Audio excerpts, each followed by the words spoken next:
Have you ever heard that saying, how you do anything is how you do everything? Today, I'm going to share with you a quick story about something that I experienced because a lot of times we feel as though the things that are keeping us from our goals are like these big things, right? But it's actually the very small things, the small decisions, small actions, the small disciplines that we carry out, and they have this spillover effect into everything that we do. So, I used to work at this fine dining restaurant in Philadelphia, right? And I was a server, and I had this buddy, right, a coworker, who would always complain that his tip sucked, right? His tip sucked, his tip sucked. Now, I get it. There's certain people that don't tip well, no matter what kind of service you give them. But when you're consistently saying, "Oh, my tips suck," you have to ask yourself, is this purely the customers, right? But I didn't challenge him on this. I just kind of heard him out every night when we were doing our survey report and counting our money. He would be looking at his survey report and how much he sold and then counting the money, and he was just frustrated and upset. And so I remember one day as we're going to our pre-shift meeting before dinner service started, that I'm walking and he's actually walking about 10, 20 feet ahead of me, right? But ahead of him on the floor, because we had like these look like black slate floors, right? I can see something on the floor, like a piece of paper. Like I didn't know what it was from way back where I was, but it could have been a tissue, it could have been whatever, a piece of notepad, whatever, right? And I see him walk right past. Okay. And so I gave him the benefit of the doubt. I'm like, well, maybe he didn't see it, right? Maybe he was so wrapped up in, getting to pre-shift or whatever, right? People can sometimes be distracted.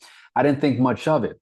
But when we get to pre-shift, because he and I always sat together, I like tell him jokingly, mockingly, like, bro, you didn't see that that tissue on the floor, right? And this is what he said to me. This is what I want you to get. He said, yeah, I saw it, but that's not my job. Oh, I get it, right? So I looked at him deadpan, and mind you, we're friends, we're co-workers, whatever. And I said to him, that's why your tips suck, right? And he just looked at me like a mixture of like confused and angry and like taken aback. He just said, what? I said, yeah, that's why your tips suck. You see, the thing is, how you do anything is how you do everything. Now, here we are working in this fine dining establishment, right? In the heart of Philadelphia, one of the newest poppin' restaurants, right, that everyone wants to go to. And listen, it's not his job, right? That's not the point. It's not any of our jobs. But the point is that you would risk people coming to our establishment and potentially seeing something dirty on the floor simply because it's not your job. You see, if you slack in one area, you're probably slacking in others. So right then and there, by the way, I picked up the piece of paper. But when you slack in one area, it has a ripple effect on your personality and how you do stuff.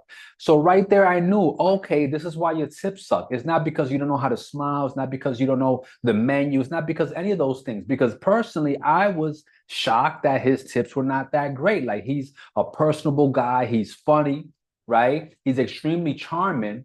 And so it also didn't make sense to me.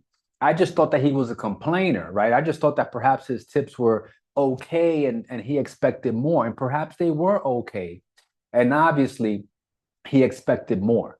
But the truth is that many times we look at a particular area in our life and we're like, oh, I'm not achieving success here. I'm not getting the results that I want.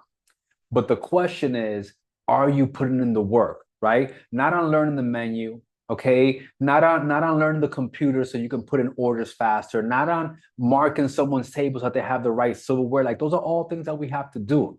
But if your mindset is like, oh, that's not my job, I'm telling you, it's going to have a subliminal, subconscious, effect and spillover on your guests. Okay, because it's part of who you are. You're not the type of person that's willing to go the extra mile, right? And I'm not saying that you should, have to do other people's jobs, but you have to understand that if you're the type of person that, especially if you're in the service industry, if you're the type of person that doing certain things is above you, right? And you're so focused on not being used, not doing somebody else's job, when at the end of the day, that little thing that you can do can actually improve the aesthetic of the restaurant, improve the experience. Here we are, like I said, in one of Philadelphia's most newest, most beautiful, popping restaurants. People come in to celebrate anniversaries. People come in to propose marriage. People come in for graduation dinners, birthdays. Like people come in and get done up to the nines, but yet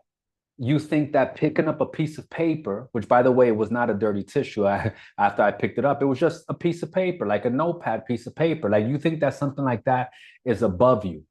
So I'm making this video, not to call out this coworker.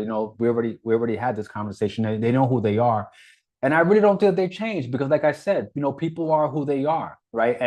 And he was more taken aback by what I said than willing to be accountable and be like, you know what, you're right. You know what I'm saying? Like it's not my job, but I should have picked it up because this is my restaurant. This is my work. This is where I make my money, right? This is how I feed my family.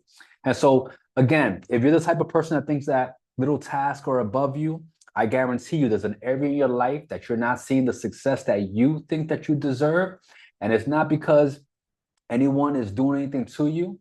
It's because how you do anything is how you do everything. I hope this message blesses you. If you know someone like this that needs this message, that needs it as a wake-up call, as a confrontation, to take self-inventory and then, hopefully to use it to improve themselves, I encourage you to share this with them. Remember, God loves you. He has a purpose for your life. Be amazing. Peace.